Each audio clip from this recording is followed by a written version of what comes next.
Selamat siang para siswa semua. Saat ini kita akan mempelajari materi sistem periodik unsur.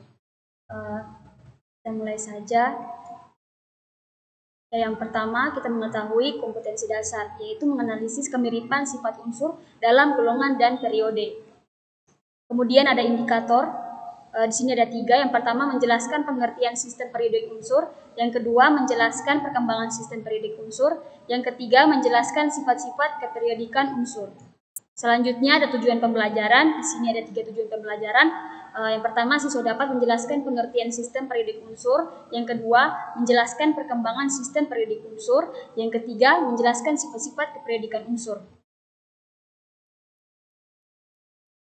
Selanjutnya kita masuk pada pengertian sistem periodik unsur.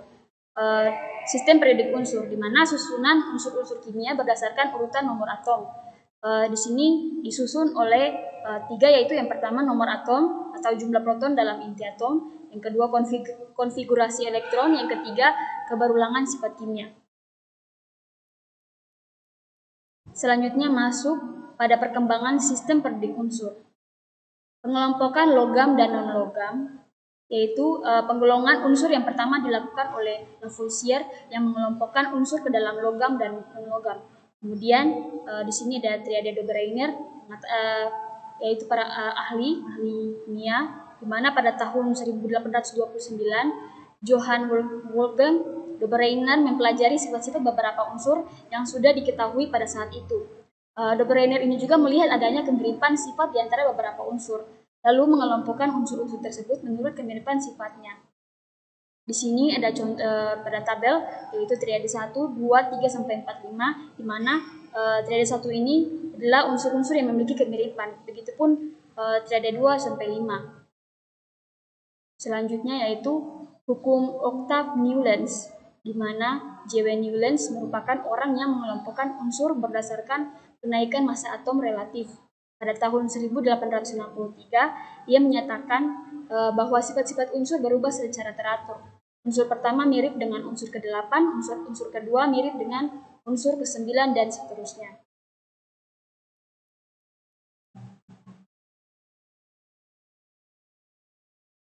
Selanjutnya, sistem periodik Mendeleev. Pada tahun 1869, tabel sistem periodik mulai disusun. Tabel sistem periodik ini merupakan hasil karya 2 ilmuwan, Dmitri Ivanovich Mendeleev dari Rusia dan Julius Lothar Meyer dari Jerman. Mereka berkarya secara terpisah dan menghasilkan tabel yang serupa pada waktu yang hampir bersamaan. Mendeleev menyajikan hasil kerjanya pada Himpunan Kimia Rusia pada awal tahun 1869 dan tabel periodik Meyer baru muncul pada bulan Desember 1869.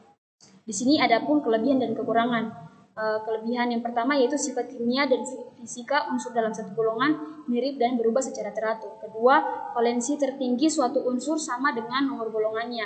Yang ketiga, dapat meramalkan sifat unsur yang belum ditemukan pada saat itu dan telah mempunyai tempat yang kosong. Kemudian dari kekurangan, yang pertama, panjang periode tidak sama dan sebabnya tidak dijelaskan. Kedua, beberapa unsur tidak disusun berdasarkan kenaikan massa atomnya. Contoh Te 128 sebelum 1 127. Yang kedua, selisih massa unsur yang berurutan tidak selalu 2, tetapi berkisar antara 1 dan 4, sehingga sukar meramalkan massa unsur yang belum diketahui secara tepat.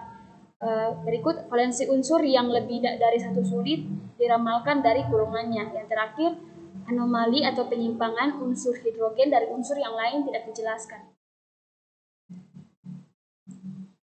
Kemudian sistem periodik modern. Pada tahun 1914, Henry G.J. Moseley menemukan bahwa urutan unsur dalam tabel periodik sesuai dengan kenaikan nomor atom unsur.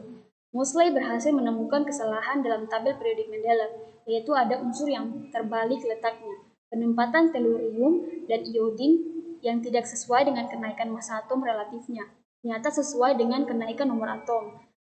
Tellurium mempunyai nomor atom 52 dan iodin mempunyai nomor atom 53. Sistem periodik modern bisa dikatakan sebagai penyempurnaan sistem periodik Mendeleev.